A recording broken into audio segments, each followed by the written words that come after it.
करवा दे, उसमें फोटोकॉपी में क्या दिक्कत है? कल नहीं आए तो क्या मतलब है यार? ये कोई बात है? मान लो किसी काम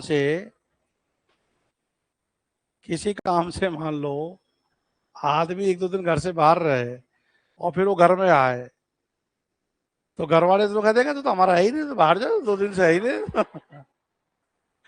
है। हाँ। नोट्स पूरे तो कंप्लीट, तो नोट्स बांटने में हम कहाँ कंजूसी करते हैं यार। जिसको जो नहीं है सब मिलेगा।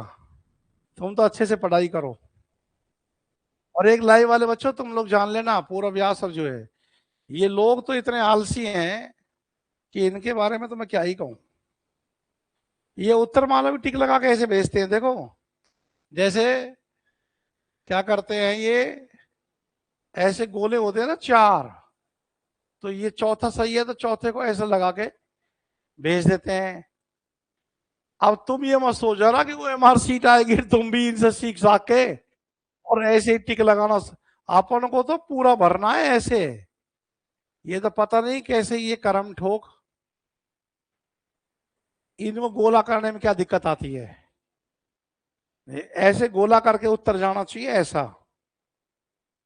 समझ गए हो ना? भक्ति काल क्या नहीं लगाया? आंसर शीट नहीं मिली?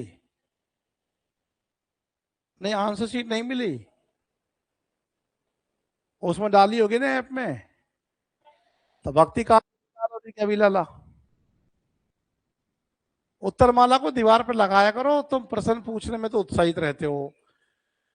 उत्तर माला लगा रखी है भक्ति काल की है? अरे इस भक्ति काल वाले टेस्ट को तो मैंने यूट्यूब पे भी सॉल्व करवा रखा है?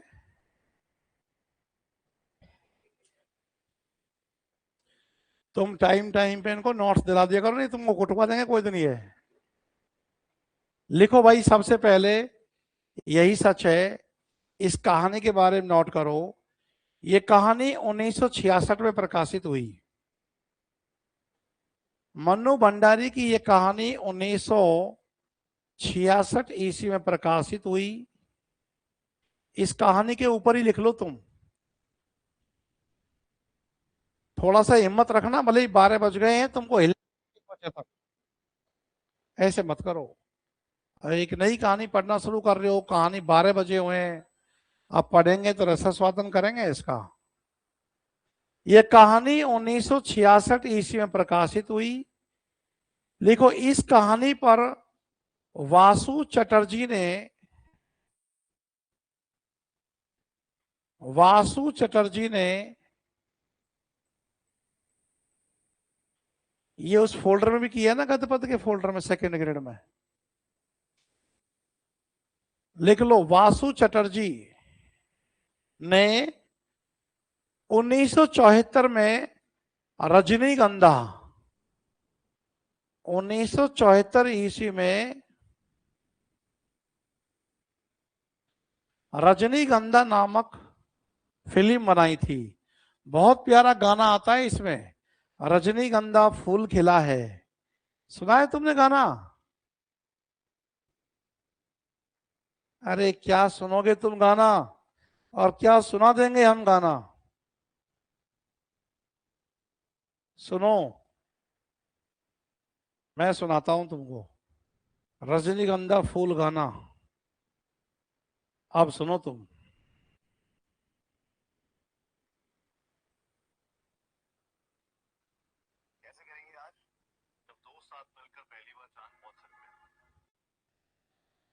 रजनीगंधा गाना सुनाता हूं तुमको, देखो।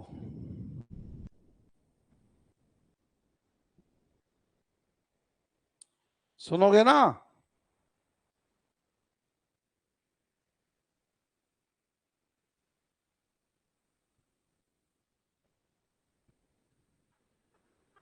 सुनो, अब तुमको याद रहेगा कि फिल्म कौन सी बनी है। रजनीगंधा फिल्म किसने बनाई, निर्देशक कौन था? वासु चटर्जी। ये कहानी डायरी शैली में लिखी गई है। डायरी शैली में रचित है। नई कहानी आंदोलन की सशक्त कहानी है। डायरी शैली में रचित है।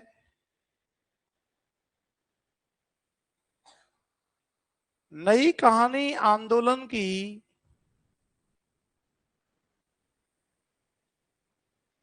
कहानीकार हैं मन्नू भंडारी। कौन से दौर की कहानी है ये? नई कहानी।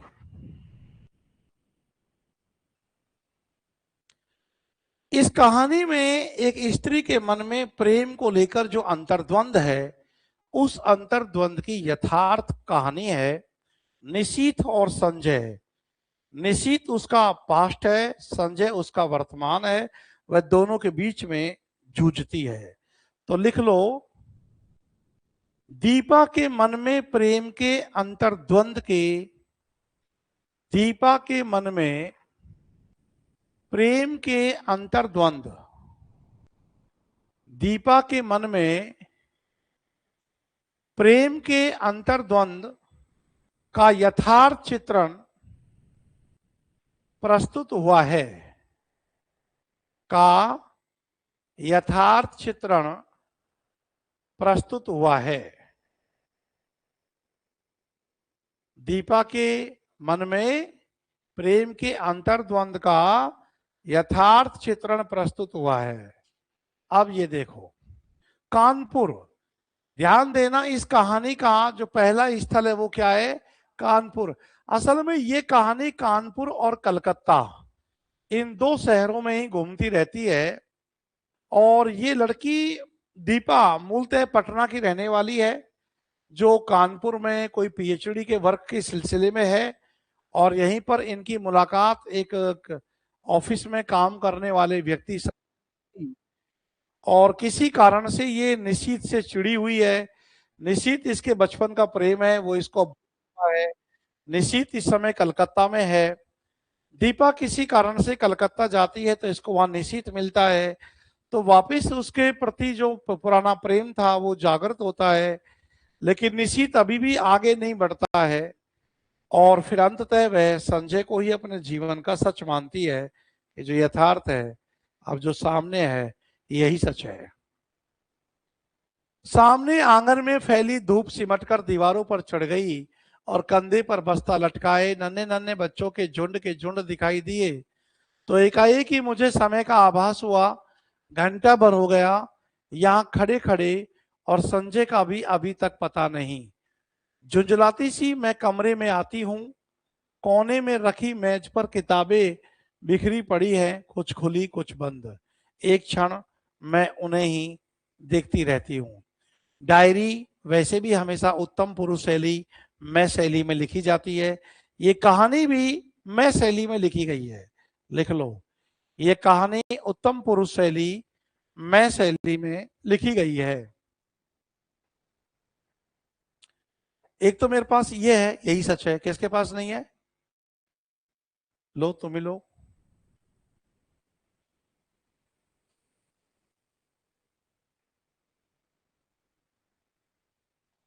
तो ये कहानी उत्तम पुरुष शैली, मैं शैली में अपनाई गई है। आपको एक छायावाद के कवि याद आ रहे हैं क्या?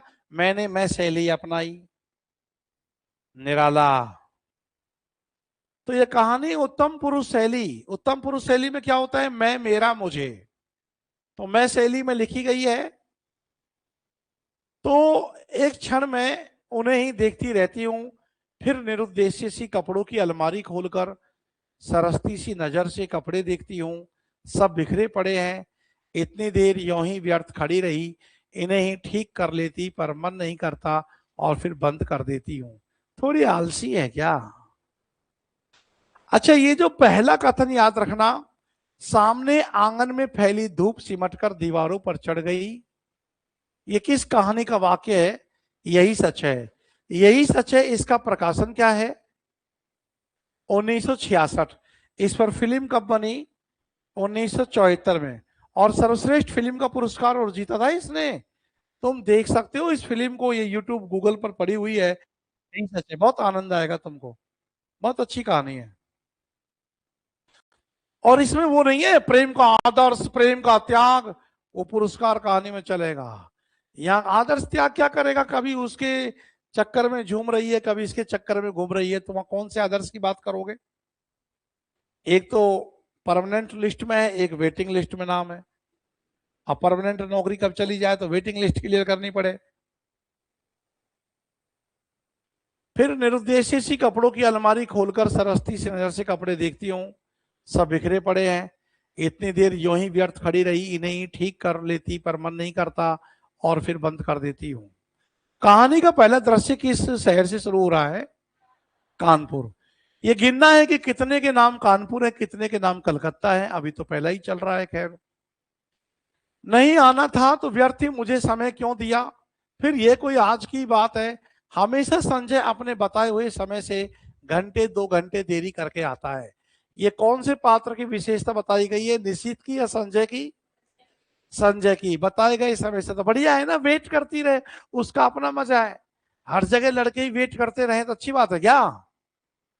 और कहेगा कि मैं आऊंगा और वो घंटे 2 घंटे लेट करके आ रहा है, तो सोचो कितना दुख होता है। होता है ना कि मैं इतनी देर से खड़ी हूं, अब आया है। तो घंटे 2 घंटे देरी करके आता है और मैं हूं कि उसी क्षण से प्रतीक्षा करने लगती हूं। उसके बाद लाख कोशिश करके भी तो किसी काम में अपना मन नहीं लगा पाती। वह क्यों नहीं समझता कि मेरा समय बहुत अमूल्य है? क्यों, क्या करती है ये? पीएचडी, पीएचडी कर रही है ये, थीसिस लिख रही है। थीसिस पूरी करने के लिए अभी मुझे अपना सारा समय पढ़ाई में ही लगाना चाहिए, पर यह बात उसे कैसे समझाऊं? तो मत मिलने, कर थीसिस पूरी। कौन कैमरा मिलने आ? क्यों अपने को 2 घंटे बिगाड़ रही है? अब कुछ पाना है तो कुछ खोना पड़ता है, क्यों? मेज पर बैठकर मैं फिर पढ़ने का उपक्रम करने लगती हूं, पर मन है कि लगता ही नहीं। पर्दे के जरा से हिलने से दिल की धड़कन बढ़ जाती है और बार बार नजर घड़ी के सरकते हुए कांटे पर दौड़ जाती है। हर समय यही लगता है, वह आया, वह आया। मित्रों, पुरस्कार कहानी में जो प्रेम मधुलिका का है, उससे सभी पात्रों की सिंपैथी नहीं होती है। लेकिन यही सच है कहानी में जो दीपा के मन के भाव हैं, उनसे सबका साधारणीकरण हो जाता है। क्योंकि आधुनिक महानगर में दीपा जो नेतृत्व कर रही है जिन चीजों का, वो हमारे आसपास की चीजें हैं। तो जो वास्तविकता आपको यहाँ जो दिखाई देगी तो ऐसा लगेगा कि अरे, ये दीपा के जीवन की कहानी है, यही हमारे ही जीवन की कहानी है। ऐसा कुछ कुछ प्रतीत होगा आप लोगों को पढ़ते समय। तो मन है कि लगता ही नहीं है ना, वह आया, वह आया। तभी मेहता साहब की 5 साल की छोटी बच्ची झिझकती सी कमरे में आती है। इस फिल्म में भी दिखाई गई है। ये 5 साल की छोटी बच्ची क्या लेने आती है दीपा के पास? कहानी सुनने। मेहता साहब की बच्ची है, ध्यान रखना कितने साल की है? 5 साल की छोटी बच्ची आती है कमरे में। आंटी, क्या कहती है उसको? आंटी हमें कहानी सुनाओगी? नहीं, अभी नहीं, पीछे आना। मैं रुखाई से जवाब देती हूँ, भाग जाती है। ये मिसेज मेहता भी एक ही है। यूं तो महीनों शायद मेरी सूरत नहीं देखती, पर बच्ची को जब तक मेरा सिर खाने के लिए भेज देती है। मेहता साहब तो फिर भी कभी कभी 8-10 दिन में खैरियत पूछ ही लेते हैं, पर वह तो बेहद अकड़ू मालूम होती है। कौन बेहद अकड़ू मालूम होती है? मिसेज मेहता। अच्छा ही है, ज्यादा दिलचस्पी दिखाती तो क्या मैं इतनी आजादी से घूम फिर सकती थी कि मन में आता है जब मैं रात में निकल जाती हूँ, आ जाती हूँ, यदि उसे बातचीत हो जाए तो वो टोकने लग जाए कि कहाँ गई थी, कहाँ से आ रही है। बहुत से लोगों को अच्छा नहीं लगता कि तुम मुझसे क्यों पूछ रही है कि मैं कहाँ से आ रही हूँ, कहाँ जा रही हूँ, मेरी मर्जी। खट खट खट, वही परिचित पदध्वनि, लो आ गया संजय। मैं बरबस ही अपना सारा ध्यान पुस्तक में केंद्रित कर लेती हूँ। पढ़ेश्री बनेगी ना। रजनीगंधा के ढेर सारे फूल लिए, ये जो आता है तो ये किसके फूल लाता है? रजनीगंधा के फूल लाता है, तभी तो इस फिल्म का नाम भी रजनीगंधा पड़ा है। रजनीगंधा के ढेर सारे फूल लिए संजय मुस्कुराता सा दरवाजे पर खड़ा है। मैं देखती हूँ, पर मुस्कुराकर उसका स्वागत नहीं करती। हंसता हुआ वह आगे बढ़ता है और फूलों को मेज पर पटक कर पीछे से मेरे दोनों कंधे दबाता हुआ पूछता है, बहुत नाराज हो? रजनीगंधा की महक से जैसे सारा कमरा महकने लगता है, मुझे क्या करना है नाराज होकर? रुखाई से मैं कहती हूँ, रुखाई से वो बोलती है। वह कुर्सी सहित मुझे घुमाकर अपने सामने कर लेता है, बड़े दुलार के साथ ठोड़ी उठाकर कहता है, तुम ही बताओ क्या करता? क्वालिटी में दोस्तों के बीच फंस गया, बहुत कोशिश करके भी उठ नहीं पाया, सबको नाराज करके आना अच्छा भी तो नहीं लगता। इच्छा होती है कह दूं तुम्हें दोस्तों का ख्याल है, उनके बुरा मानने की चिंता है, बस मेरी नहीं। आमतौर से महिलाओं की यही होती है शिकायत, दोस्तों के साथ हांटता रहता है, घूमता रहता है, हमारे लिए तो टाइम ही नहीं है, घर घर की शिकायत है। और इसलिए पत्नी नाम की जो प्राणी होती है, वो अपने पति के दोस्तों से बहुत चिढ़ती है। अपवाद सर्वत्र है।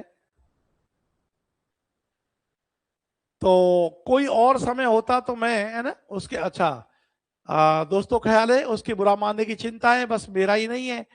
पर कह कुछ नहीं पाती, एकटक उसके चेहरे की ओर देखती रहती हूँ। उसके सांवले चेहरे पर पसीने की बूंदें चमक रही हैं। कोई और समय होता तो मैं अपने को आंचल से उन्हें पहुंच दिया होता, पर आज नहीं। वह मंद मंद मुस्कुरा रहा है। उसके सांवले चेहरे पर पसीने की बूंदे, उसके कौन? तो संजय का रंग कैसा है? गौर वर्ण? नहीं, वो सांवला है। कोई और समय होता तो मैंने अपने आंचल से पहुंच दिया होता, पर अब तो नाराज है वो, बाहर में जाए, पसीने आए तो इसके आए, है ना। वह मंद मंद मुस्कुरा रहा है, उसकी आंखें क्षमा याचना कर रही है, पर मैं क्या करूं। तभी वह अपनी आदत के अनुसार कुर्सी के हत्थे पर बैठकर मेरे गाल सहलाने लगता है। यह उसकी आदत बतलाई है। मुझे उसकी इसी बात पर गुस्सा आता है। हमेशा इसी तरह करेगा और फिर दुनिया भर का लाड़ दुलार दिखलाएगा। वह जानता जो है कि इसके आगे मेरा क्रोध टिक नहीं पाता। फिर उठकर वह फूलदान के पुराने फूल फेंक देता है और नए फूल लगाता है। फूल सजाने में वह कितना कुशल है। एक बार मैंने यूं ही कह दिया था कि मुझे रजनीगंधा के फूल बड़े पसंद है, तो उसने नियम ही बना लिया, हर चौथे दिन।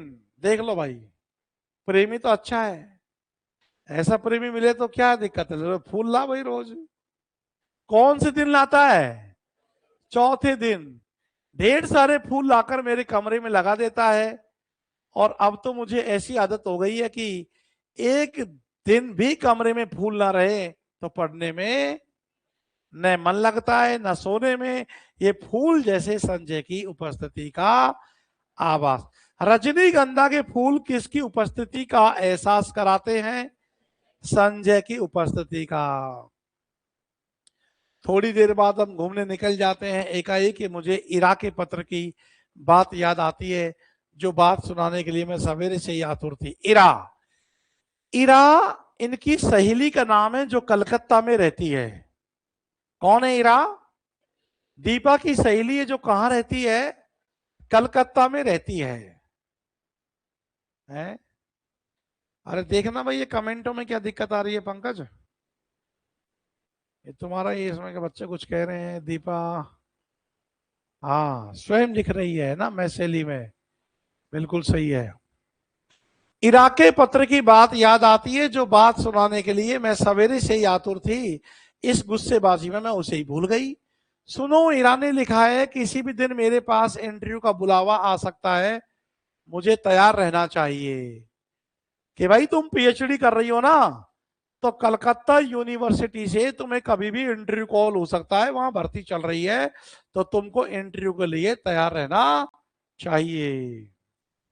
ईरा ने लिखा है कि किसी भी दिन मेरे पास मतलब दीपा, दीपा के पास इंटरव्यू का बुलावा आ सकता है, तो मुझे तैयार रहना चाहिए। कहां? कलकत्ता से। इस बात को संजय भी जानता है कि कलकत्ता में दीपा का पूर्व प्रेमी निश्चित रहता है। कुछ याद करते संजय पूछता है और फिर एकाएक ही उछल पड़ता है, यदि तुम्हें जब जॉब मिल जाए तो मजा आ जाए दीपा, मजा आ जाए। तो तेरे क्यों मजा आ जाए? तू खाएगा उसकी नौकरी, डाकी।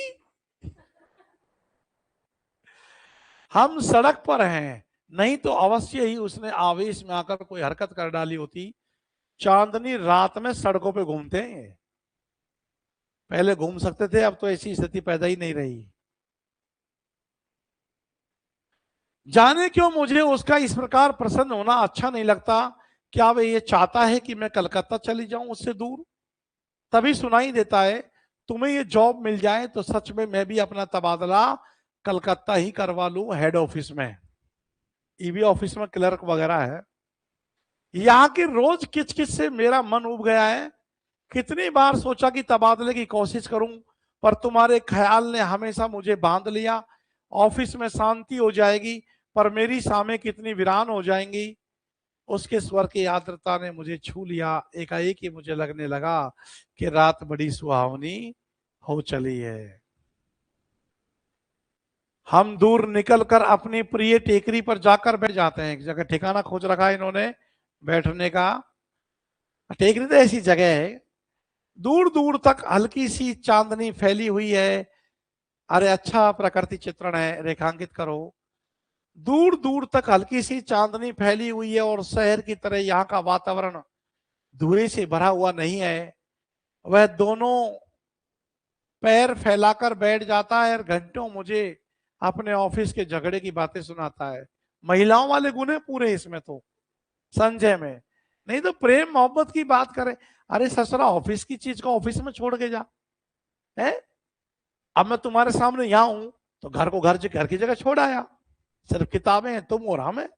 अब यहां से घर जाएंगे तो कोचिंग की चीज कोचिंग में छूट गई। घर है, बालक बच्चे हैं, हम है क्यों। ये देखो ऑफिस को लेकर डोल रहा है यहां भी।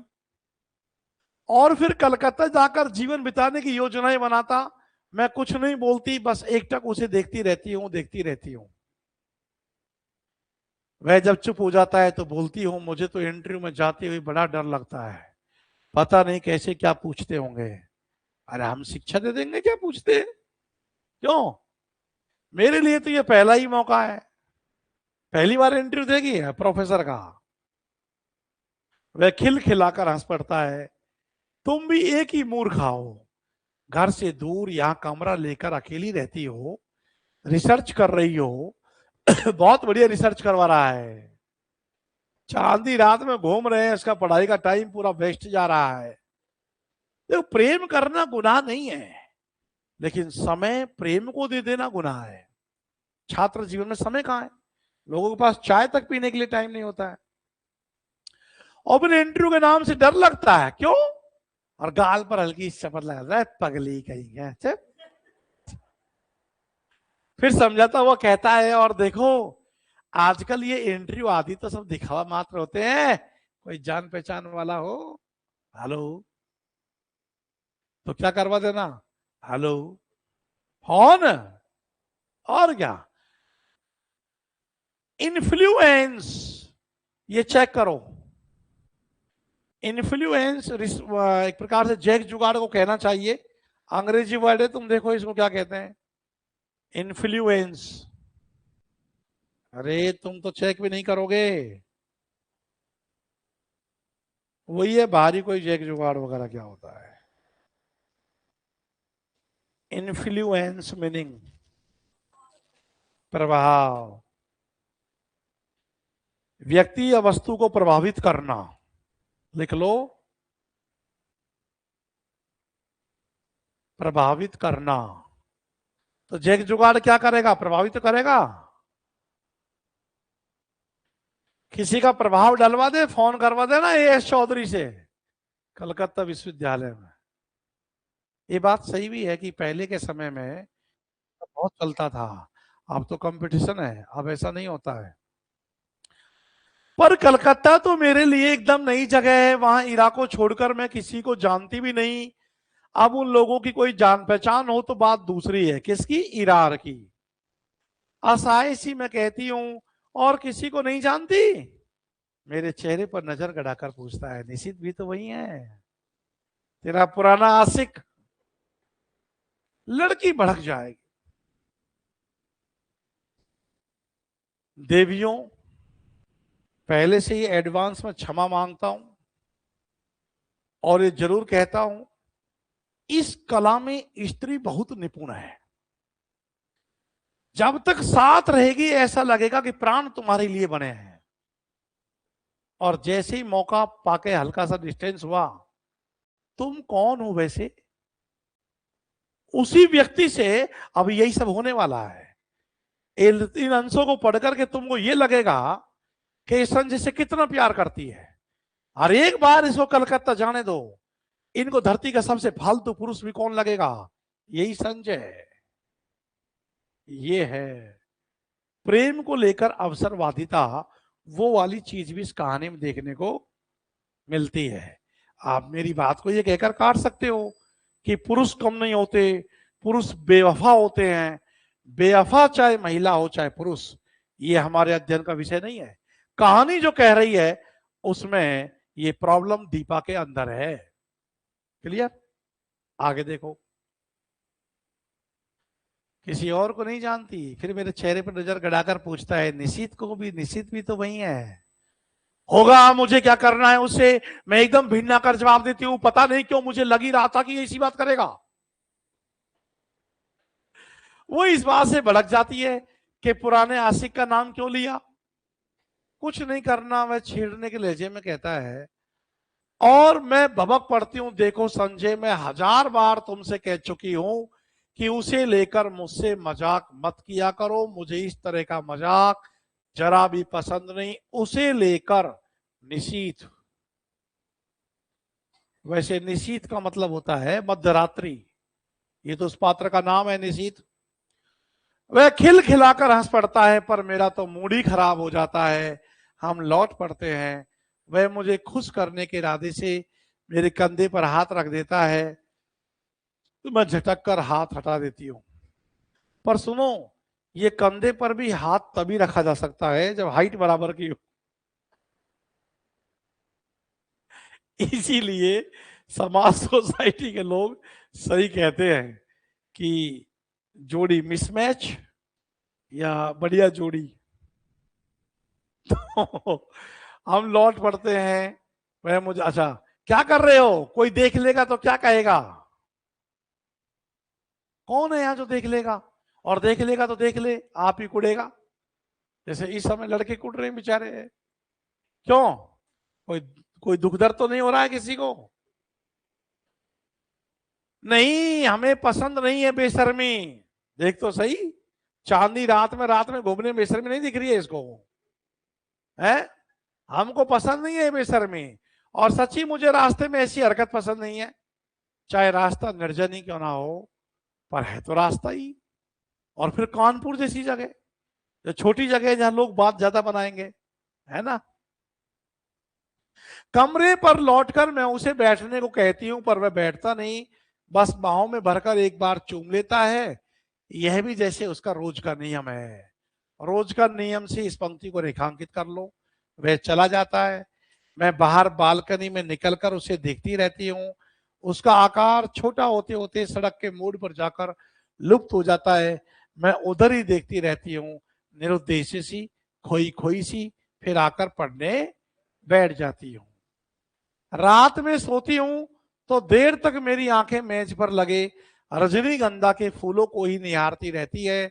जाने क्यों अक्सर मुझे भ्रम हो जाता है कि ये फूल नहीं है, ये फूल नहीं है, मानो संजय की अनेक अनेक आंखें हैं जो मुझे देख रही हैं। रेखांकित करना, इसलिए पीडीएफ दी गई है ये, और जाकर के घर पे अपने पतियों को सुनानी है कहानी, जिसके हैं उनके, जो मुझे देख रही हैं, सहला रही हैं, दुलरा रही हैं, और अपने को यूं असंख्य आंखों से निरंतर देखे जाने की कल्पना से मैं लजा जाती हूं। किससे लजा जाती है? रजनीगंधा के फूलों को वो आंखें मान लेती है संजय की।